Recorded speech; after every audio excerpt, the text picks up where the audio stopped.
njya mu nzu mfata imyenda ndambara, aranseka aramwe siko ndi wambaye nk'ugiye gusenga. Ndavuga ni napfa mfe neza. Ariko byari mu mugambi w'Imana kuko nibuka ko icyo gitenge cyari igitenge gishyashya cya superi. Narakibanye mu mvura yose. Mu kugenda ko rero ikintu cyambabaje umutima yajyanye n'abana. Abana ndabinginga, afite abana 5 bakuru. Ndabinginga mwe abana mwe mwigenda, abana barananiye baramwe ngo tujye kuranya nyogokuru.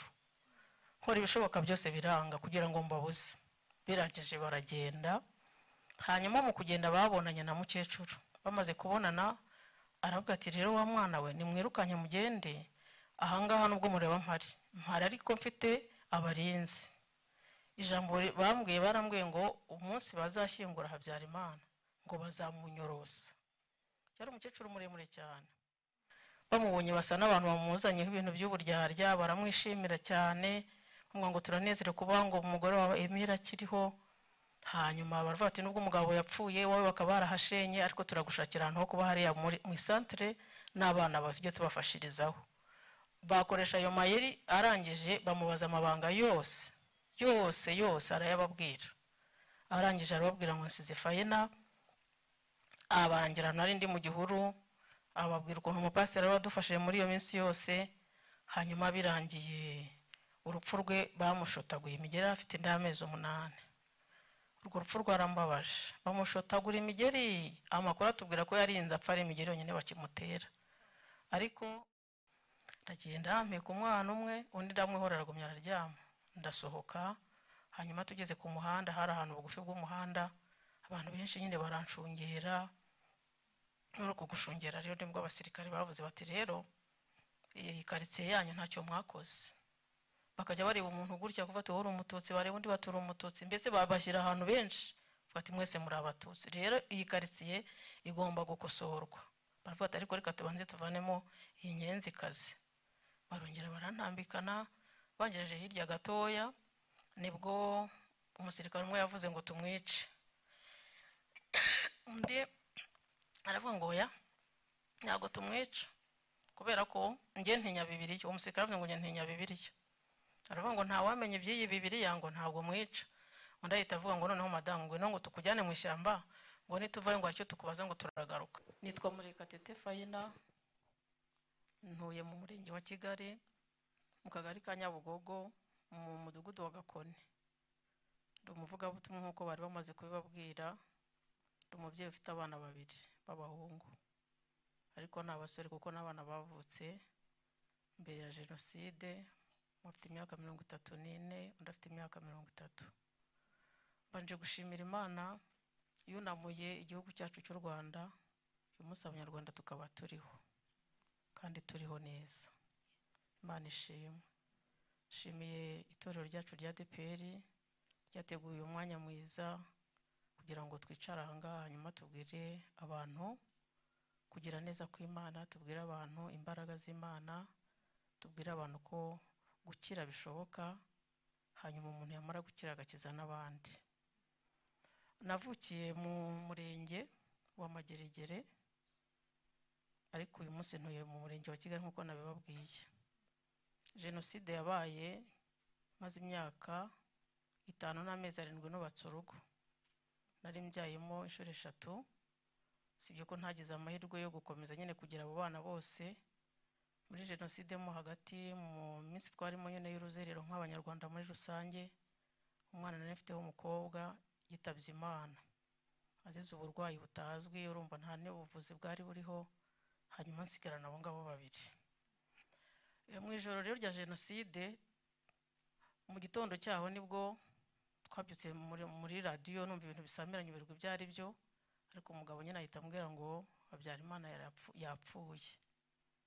Mu mwanya muto nari nsohotse ngiye hanze ndimo mvugisha abana ibyo tugomba gukora bya mu gitondo, mbona abavandimwe twari dufite bari batuye ku giti cy'inyoni. Abadamu bamwe barabamubyara w'umugabo, mbona barafite imitwaro, barafite abana nyine bahunze. Barambwira bati Fayina uracyari mu rugo, ibintu byakomeye. Ati mubyara w'umugabo wawe amaze gupfa. Bari basize hamaze gupfa mubyara w'umwe. Subira mu nzu ndabimubwira. Arambwira ngo arabona ntaho ubuhungiro buri, ngo reka nimureke yiryamire. Cyo ko arambwira ati cyo mbona cyaba cyiza fata abana hanyuma mugende. Yari afite bakuru be babaga haruguru yacu ho gatoya, ubu ugiye ruguru, hanyuma natwe turaba turi ibiyo byerekera. Njya mu nzu mfata imyenda ndambara, aranseka aramwe siko ndi wambaye nk'ugiye gusenga. Ndavuga ninapfa mpe neza. Ariko byari mu mugambi w'Imana, kuko nibuka ko icyo gitenge cyari igitenge gishyashya cya superi. Narakibanye mu mvura yose, hanyuma ndokoka ari cyo mfite, nkomeza no kukibana. Rero uwo munsi nibwo twavuye mu rugo, ntandukana n'umugabo ko twageze haruguru gataho yarandangiye mu bavandimwe we ngo nabe ariho njyambe ndi kumwe n'abandi. Hahita haza ibitero bitandukanye, nyine abantu turirukanka dukwira imishwaro dutandukana uwo munsi. Ntabwo twongeye kubona nagiyewe. Aho rero twagerageje guhungira hatandukanye, ibitero byarazaga byazanye ne twagize umugisha ukomeye. Agace twari dutuyemo hari Karama, hari abantu bafite umutima muzima. Iyo haza kuboneka abanyarwanda bameze nk'abo, hari kurokoka abantu benshi. Hari hatuye abantu yego, hari interahamwe, ariko hari n'abantu bagifite umutima muzima. Muri ubu buhamya ndimo ntanga, ndumva nashimira umupasiteri witwa Rwagahira Mabere. Yakoze umurimo ukomeye, bari mu kiruhuko cy'izabukuru. Niwe muntu wagize uruhare kugira ngo uyu munsi mbeho n'abana banjye, kuko yamenyaga ko ibitero bije mu rugo akatujyana mu bihuru. Twajya mu bihuru, ako kana gato nari mfite kari gafite amezi 8, umugore akagasigarana akakararana, yagashyize no kwibera akajya konsa. N'uwo mukuru bakatwikira bakava mu rugo rwabo bakagenda. Hanyuma rero bamenya ko bagiye kuza gusaka mu bihuru bakadukora, tubaho ngaho muri ubwo buzima. Ariko abantu bapfa, abantu benshi cyane. Hari abo twabaga turi kumwe turirenga nk'icumi, wenda twihisha ahantu, hanyuma igitero cyaza bamwe bagakwira imishwaro kwabo abandi ukwabo, bigatuma rero mu wundi mwanya ukurikiyeho numva amakuru avuga ngo barunaka n'abanyiranaka bose barapfuye. Abantu benshi bari batuye muri ako gace twari dutuyemo, n'abari batuye mu gice cya Nyabugogo bari bazamutse bavuga ngo wenda niduhungira hafi y'urusengero twahakirira, kuko urusengero rw'Ikarama rwari rwubatse hariya hafi. Ariko byaranze, hari interahamwe nyinshi zikomeye zihiga abantu barapfa ku bwinshi, ibintu biba bibi. Hanyuma rero umupasiteri giye akomeza kumbaho cyane, akomeza kugerageza ibyo ashoboye byose. Mpamvu mushimiye, yari afite abavandimwe be nabo bari interahamwe batuye ku irembo rye, ariko bakoze ibishoboka byose bahisha abana ku buryo nta muntu wigeze umenya ko abo bana bahari. Iyo babonaga baje, umugore ahita agafata inzira akagenda adafite n'iyagiye. Hanyuma ndahaba muri icyo gice cy'Ikarama, ariko biza kugera ku munota wa nyuma aho ubona binaniranye burundu. Binanirana rero ukuntu byagenze, nari mfite muramukazi wanjye yari mushiki w'umugabo wanjye. Twarabanaga muri ubwo buzima bwa buri munsi. Pasiteri nyine twese yaratwishingiye. Umunsi umwe ari nijoro aje kutureba tuzaniye igikoma cyo kunywa, aratubwira ati mbazaniye agakuru keza. Tuze kameze gute? Uwo mukecuru nyine wari maboko ari we nyina w'uwo mudamu yarakiriho. Atubwira ati bibi wanyariho. Uwo mubyeyi ahita yishima cyane, aravuga ngo mu gitondo arajya kumureba. Pasiteri aratubuza ati ntimugende interahamwe zabafata, ntimuzi isaha zisohokera, ntimuzi n'igihe ziryamira. Hanyuma uwo mudamu mu rukerera rwa 9:30 arambwira ngo Fayise nakwihangana ngiye kureba umubyeyi wanjye. Ahita mubuza, ndamubuza nabwo Polinariya barakwica rwose, wigenda. Arambwira ngo ya ndumva ngiye kureba mama. Mu kugenda ko rero ikintu cyambabaje umutima, yajyanye n'abana. Abana ndabinginga, afite abana 5 bakuru. Ndabinginga mwabana mwe mwigenda, abana barananiye, baramwa ngo tujye kureba nyogokuru. Nkora ibishoboka byose biranga kugira ngo mbabuze. Birageje baragenda. Hanyuma mu kugenda babonanye na mukecuru. Bamaze kubonana aravuga ati rero wa mwana we nimwirukanye mugende, ahangaha nubwo mureba mpari ariko mfite abarinzi. Ijambo barambwiye ngo umunsi bazashyingura Habyarimana ngo bazamunyorosa. Yari umukecuru muremure cyane. Hanyuma rero nimuva ahangaha kuko ubu interahamwe zishinzwe kundinda zigiye kuza kureba ko naramutse. Barahava n'abana. Bakiva mu rugo hari ahantu hari amahuriro y'imihanda, bahageze bahasanga interahamwe, ariko mu bigaragara bari abantu basanzwe baziranye, ari abaturanyi bisanzwe. Bamubonye basa n'abantu bamuzanyeho ibintu by'uburyarya, baramwishimira cyane, ngo turanezere kuba ngo umugore wa Emira akiriho. Hanyuma baravuga ati nubwo umugabo yapfuye wowe bakaba barahashenye, ariko turagushakira ahantu ho kuba hariya mu isantere n'abana bafite tubafashirizaho. Bakoresha ayo mayeri, arangije bamubaza amabanga yose arayababwira. arangije arababwira ngo nsize fayina, abarangira nari ndi mu gihuru, ababwira ukuntu umupasiteri wadufashije muri iyo minsi yose. Hanyuma birangiye urupfu rwe bamushotaguye imigeri afite inda y'amezi 8. Urwo rupfu rwarambabaje, bamushotagura imigeri, amakuru atubwira ko yarinze apfa ari imigeri yonyine bakimutera. Ariko abana 2 batoya barirukanse, babonye batangiye guteranya imigeri bariruka. Bamaze kwirukanka abandi bari bakuru bo bahita babafata intambwe zirafata zibajyana mu ruzi.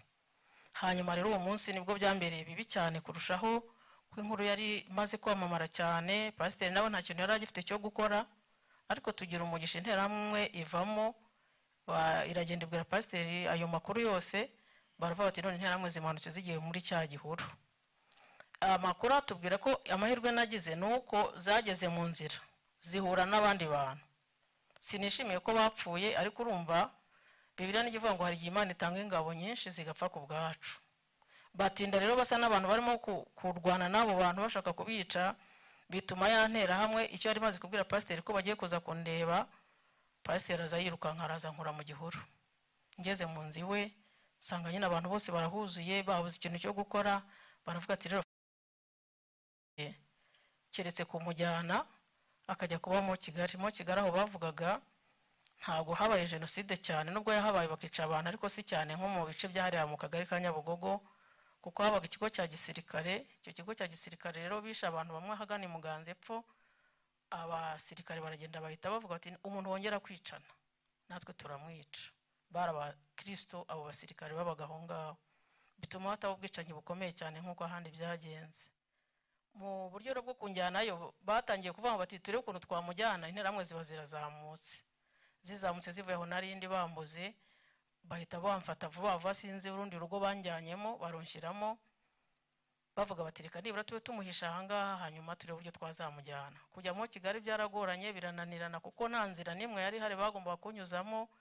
Barindira ko hazabaho wenda kugwa kw'imvura.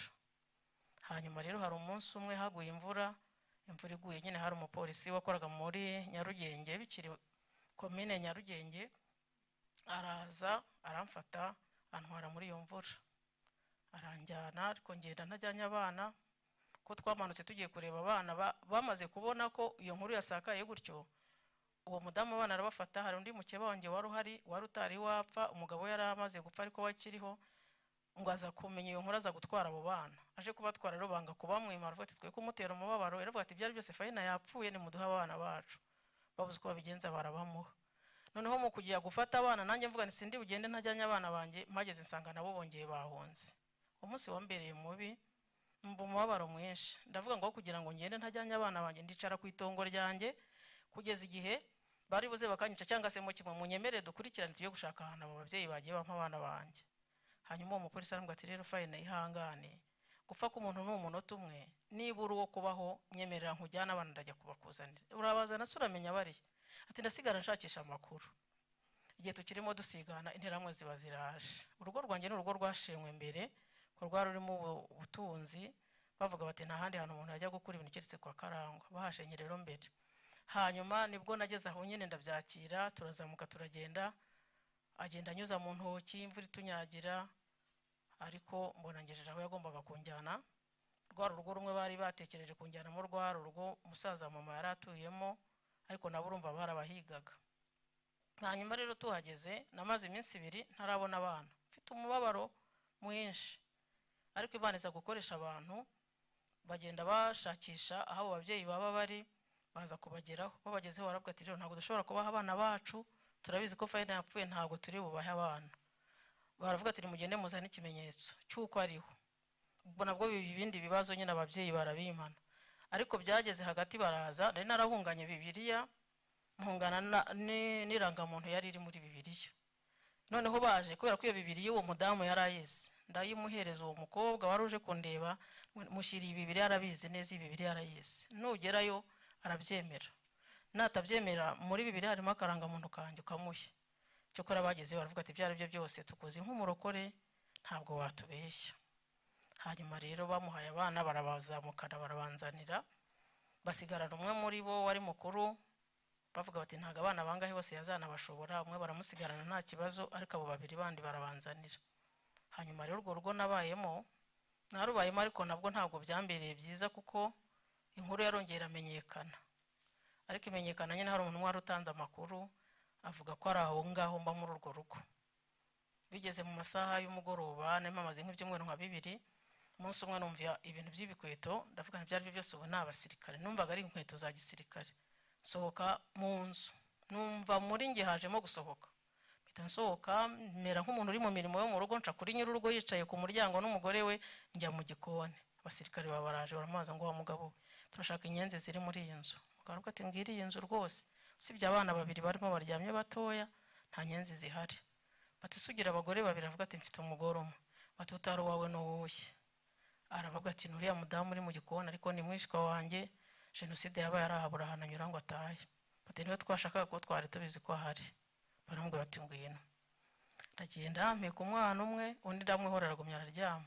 Ndasohoka, hanyuma tugeze ku muhanda, hari ahantu bugufi bw'umuhanda, abantu benshi nyine baranshungera. Muri uko gushungera rero nibwo abasirikare bavuze bati rero iyi karitsiye yanyu ntacyo mwakoze. Bakajya bareba umuntu gutya kuva ati wowe uri umututsi, bareba undi batura umututsi, mbese babashyira ahantu benshi bati mwese muri abatutsi. Rero iyi karitsiye igomba gukosorwa. Baravuga ati ariko reka tubanze tuvanemo iyi nyenzikazi. Barongera barantambikana, bangejeje hirya gatoya, nibwo umusirikare umwe yavuze ngo tumwice. Undi aravuga ngo oya ntabwo tumwica, kubera ko nge ntinya Bibiliya. Uwo musirikare avuga ngo nge ntinya Bibiliya. Aravuga ngo nta wamenye iby'iyi Bibiliya ngo ntabwo mwica. Undi ahita avuga ngo noneho madamu ngwino ngo tukujyane mu ishyamba, ngo nituvayo ngo icyo tukubaza ngo turagaruka. Mutima uhita umbwira ngo nimo kujyana mu ishyamba barakora ibiki. Mpita nicara hasi, bavuga ijambo rikomeye, bavuga ngo dore agasuzuguro k'inyenzi. Ndihangana ceceka ndabihorera. Hanyuma birangije, mu gihe bakirimo gusigana avuga ngo ariko wabirangije ubundi gutegereje icyo umwe abwira undi ngo wabirangije, undi nawe ngo wabirangije. Bahita bahamagara, bahise bazamuka birukanka. Uwo munsi nawo mba ndawurokotse gutyo, ariko inkuru irongera iramamara isubira ikarama iyo nawe naraturutse ko fayina akiriho. Byabaye birebire rero uwo munsi nawo mbera mubi, kuko barambwiye bati rero ubu igisigaye ni ukuva muri uru rugo tukareba ahandi hantu twakujyana. Ndavuga nta handi hantu ndi bujye, singiye kujya nk'umpora nteza ibibazo abantu rwose, nimba bihore nibaza nibashaka bananyishe, ariko nta handi hantu njya. Ariko kuko Imana yari ifite umugambi w'uko uyu munsi nzaba ndimo kuvuga kugira neza kw'Imana, byabaye ngombwa ko bamfasha. Abasore 2 bari abarokore bajyaga baza gusengera hariya nyine mu rusengero rw'ikarama. Hanyuma baraza barambwira ati rero aho kugira ngo upfe twemere tukujyane iwacu. Ndababwira nti oya nta hantu ndi bujye, ahubwo umuntu wamfasha n'uwansubiza ikarama aho naturutse, nkayoboza nkamenya ahantu mukeba wanjye ari na muramukazi wanjye nari ngifite icyo gihe, hanyuma nkagenda nkabana nabo tukazapfana. Barambishe nyine barambwira ati turi bukujyane ku kagoroba. Mu mugoroba rero uwo muhungu yaraje, umwe muri bo azana bashiki be 2 baheka abana, turangije baranjyana. Ariko mbona turazamutse, siko tuzamuka barambwira ngo niyo nzira, ni ukugenda abantu bajijisha nyine ntabwo bamenya interahamwe ziba ziri. Baranjyanye bangejeje ruguru gatoya, mbona banambikanye banjyana mu rugo rwabo. Urwo rugo narubayemo, hanyuma jenoside irangira ariho ndi. Imana igira inzira zo gutabara abantu bayo. Jenoside yarangiye ndi muri urwo rugo. Jenoside irangiye nagize imibabaro myinshi, kuko nahise nihutira cyane gushakisha amakuru. Vuga nabyo byose iwacu nagiraga umuryango munini waho mvuka, buriya abantu barahari. Hanyuma tubarijije bakatubwira ati babajyanye mu ruzi, abandi byagenze gutya, papa bamwiciye mu nzu yanze guhunga, avuga ngo yarayubakiye nta buhungiro buri, mama bamujyanye mu ruzi n'abandi bana. Mbese inkuru barazimbwa, ariko numva sindimo kubyuma, navuga ngo nzaruhuka aruko ngiye kureba. Ngezeyo rero bampa amakuru neza, baramubwira bati nta muntu w'iwanyu warokotse keretse umwana umwe mutoya, namurushaga imyaka 15. Hanyuma nyuma yaho rero nibwo naje kubona uwo mukobwa, araza nyine tubana aho ngaho muri urwo rugo. Ariko byageze aho tubona kuba mu rugo rwaduhishe gutyo, hanyuma tubona bitazakunda, turavuga ngo reka tujye kubana n'umukecuru wari nyogokuru. Uwo mukecuru wari nyogokuru twaramusanze turabana, ariko muri njye yaravuze ngo mwisi ntaho twahura n'ibibazo byinshi bikomeye, kugera ku rwego uwo mwana we yambwiye ati gese nshoboye kuba hasi ndi umurokore ngo ndihanganye nkawe, jyewe ndigendeye. yafashe inzira rero nyine ndamuganiriza ngo tugumane twihangane, biramunanira ajya kwishakira, ariko uyu munsi ni umugore, afite urugo, afite n'abana. Ndabishimira Imana nabyo ko yamufashije nawe ikamurokora, tukaba turi kumwe ntari jyenyine. Hanyuma rero muri ubwo buzima bwo kuba umukecuru narahabaye bingoye, ariko Imana yari yarampaye ikintu gikomeye cyo gusenga muri jye, nkomeza kubaho nsenga. Numvaga umubabaro mfite n'agahinda mfite k'ibyabaye, maze kumenya ko iwacu bose bapfuye naho nashakiye nabo bose barapfuye. Ndavuga ngo ikintu cyabimara ni ugusenga gusa, nkareba ko nagira imbaraga zizanshoboza kurinda ubugingo bwanjye ngo butangirika muri iyo mibabaro, ndebe ko nazigira mu ijuru. Numvaga aricyo cyonyine, ibyiringiro byo kubaho numvaga byo nta bihari, navuga byari byo byose. Nubwo jenoside irangiye, ariko urupfu, inzara izanyica, nkibaza nzakora iki, nkumva nta kintu nzashobora gukora, se ninde uzanyitaho, nkumva ntawe uhari. Ariko ndashaka kubwira abantu banyumva ko Imana ifite abantu, Imana ifite abantu, Imana ifite umuryango mugari yampaye abantu. Uyu munsi sinamenya ngo nashimira nde nkareka nde, kuko abantu bose bagize uruhare rwacu mu buzima njye n'abana kugeza kuri uyu munsi. Rero nyuma muri iyo myaka igera muri 14, mu myaka igera kuri 14 niho itorero ryangiriye icyizere, rimpa uyu murimo w'ubuvugabutumwa. Numva nabyo byabaye nk'ibingora kubera ubuzima nari ndimo, ariko kuko nari mbizi neza aho biturutse, nari mbizi neza aho bivuye, ndabyakira. Ndashimira Imana ko guhera muri 2007 kugeza kuri uyu munsi Imana yandindiye mu murimo wayo, kandi nkaba numva ndi umukristo. Mbishimiye Imana, ntago ari imbaraga si amaboko si ubwenge, ahubwo ni Imana yabikoze. Ikindi kintu numva nongera gushimira Imana, abo bana muri ubwo buzima bwanjye ntari nshoboye, naragerageje, ariko ni nayo mpamvu ijambo ry'ubudaheranwa batubwiye umuntu aba agomba gukora, ukagerageza. Imana aho yaguhera umugisha nta muntu uhamenya. Naracuruje birananira, ndahinga byo nkabishobora, ariko urumva guhinga kuboko kwanjye nabyo ntibyakundaga kubona wenda nabona umusaruro watunga abana, wenda ngusagurire n'isoko. Nagerageje kwiga imashini ndi umukecuru, ndabivugira kugira ngo abantu bagerageze gukora kugira ngo babeho be guheranwa n'agahinda. Ariko muri ibyo byose Imana ikagenda ifasha kugeza kuri uyu munsi. Nta mwana wibye, nta mwana wasabirije, nanjye umwanjye sinigeze nitesha agaciro. Nakomeje kwiyubaha, nkomeza kwiyubaka kugeza kuri uyu munsi turiho n'abana, kandi mbona tuguwe neza. Abana rero Imana yaradufashije bariga, umukuru yize ibintu bya mekanike, hanyuma umutoya nawe yarize arangiza kaminuza. Ubu turaho mu rugo, kandi mbona nabo bari mu nzu y'Imana bakorera Imana, nabyo numva ari igitangaza gikomeye. Muri ubwo buzima rero bw'iyo myaka, namaze imyaka igera muri 19 makuru uwo mukecuru ntafite ahantu ho kuba.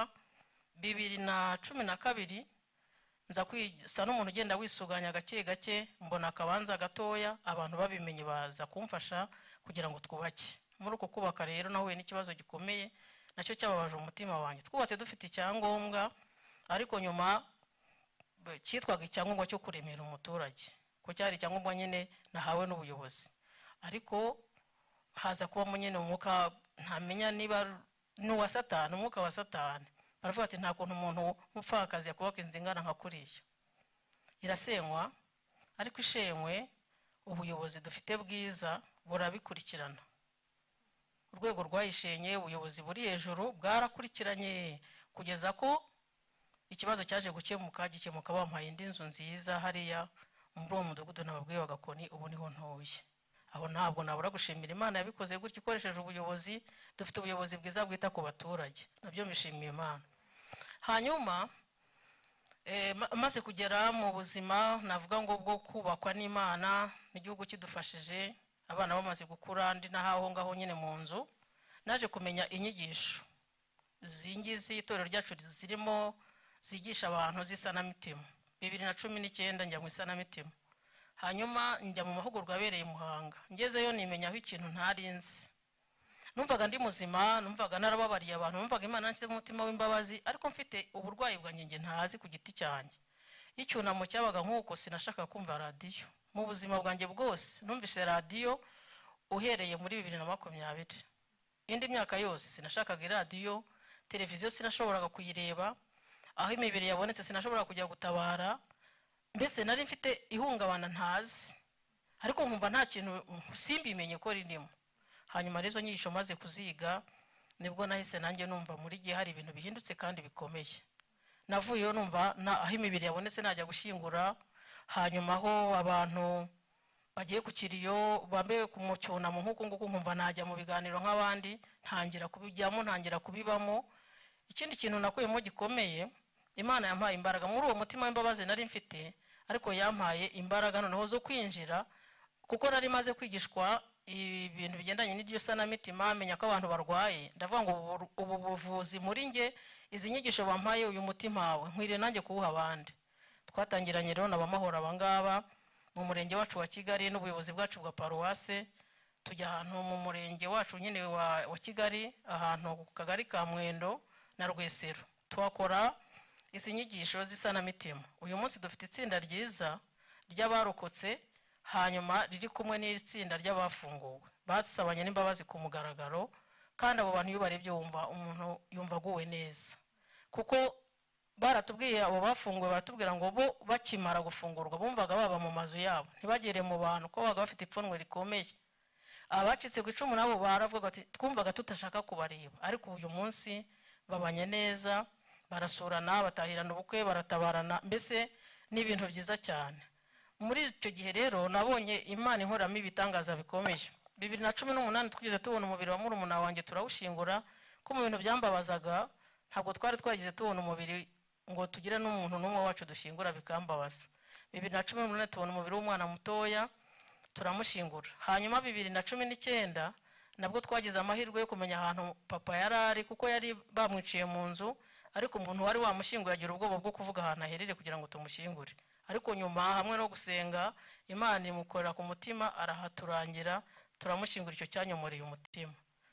Muri 2022 mu kwezi kwa 10 abana turicara barambwa ati rero mama, urupfu rwa papa wabo yapfuye jenoside isa niyenda kurangira, kuko yabayeho nawe yihishahisha ahantu hatandukanye. Hari n'umugabo umwe w'interahamwe ikomeye cyane witwa Setiba, abantu benshi baramuzi, ariko yamubitse mu nzu bamaramu hafi ukwezi kose, ariko igihe cyo gupfa ko umuntu iyo cyageze nta muntu ugitangira. Rimwe rero azamukaje muri quartier aho twari dutuye, hageze ahurira n'interahamwe, ziragenda ziramwica zaho ngaho muri quartier.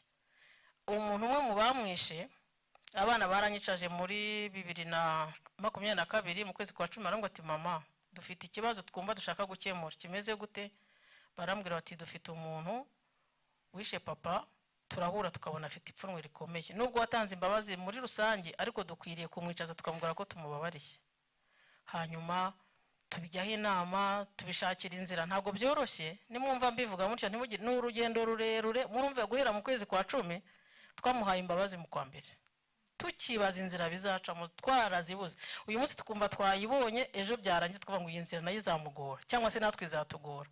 Ariko bambe mu kwezi kwa mbere kwa 2022 nibwo twamuhamagaye, duhura nawe ahantu, je n'umwana umwe kuko ndadahari, turamwicaza, turamuganiriza, turamubwira ngo turashaka kuguha imbabazi ku mugaragaro, atari bya bindi we nabyo muri gacaca muri rusange, we ku giti cyawe turashaka kuguha imbabazi. Aravuga ngo muhoreye ikintu gikomeye, kuko ngiyewe byari byarananiye kubegera. Rero dufite umuti wakiza abandi. Niyo mpamvu numva ashaka kubwira abanyumva bose ko dukwiriye gufashanya kugira ngo igihugu cyacu gikire. Aratubwira ati buriya nubwo mwabonaga tweze tugira igihe kimwe umukecuru twabanaga arapfa, 2014 aza kudutabara, bya bindi byo muri rusange, ariko gutinyuka kuba yaza mu rugo ntiyabishoboraga. Iyo mibiri yose twashyinguye yarazaga, ariko ntiyashoboraga kuba yagera muri twe ngo agere nko mu rugo wenyine aze wenda adusure. Hanyuma rero muri uko kwezi twamuhayemo imbabazi, nibwo mu kwezi kwa 2 twamuhaye imbabazi. Mu kwa mbere, mu kwa 2 umubiri w'umutware wanjye wari warabuze burundu, kandi ahantu yiciwe hari hazwi, iruhande rwaho twari dutuye. Abamwishe urumva bari bahari, ariko berekanaga hatariho. Turashakisha turamubura burundu.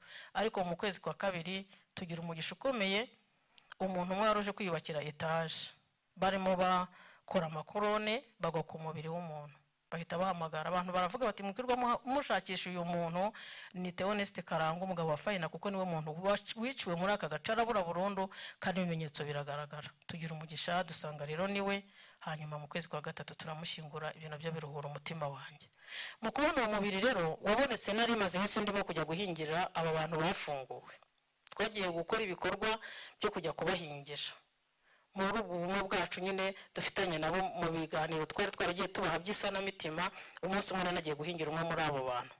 maze kubona umubiri numbangiza ikibazo gikomeye ndasubiye inkuru kuko ndayibwira aba bantu bafunguwe barayakira bate ubuse ndabigenza numva ndacecetse ariko bigeze aho numva nane kuzabibwirwa n'abandi kandi ninjye mwarimu wabo numva sibyo mpamagara mu nka babiri muri bo ndabibabwira ubwabo barangije kubyumva nibo bahise babwira amahoro barakize dufite umuti wakiza abantu rwose abanyarwanda nimugerageze imbabazi tuzitange n'abandi kandi nabo nibazisabe nabyo biraruhura barokotse hanyuma babwira amahoro amwe tuturumva dushaka kujya kureba mwarimu tukamufata mu mugongo baraje rero baradusura muri iyo minsi twamaze y'ukwezi kose tuba mu rugo kukiri dutegereje kuzakingura uwo mubiri no mwitabaro bari bahari ubu rero ndimo kubwira abanyarwanda ko kubana birashoboka hagati y'abiciye abantu n'abiciwe birashoboka ariko ni urugendo rutoroshye umuntu ashobozwa n'Imana ariko no mu ruhande rwacu nk'abanyarwanda burya byakunda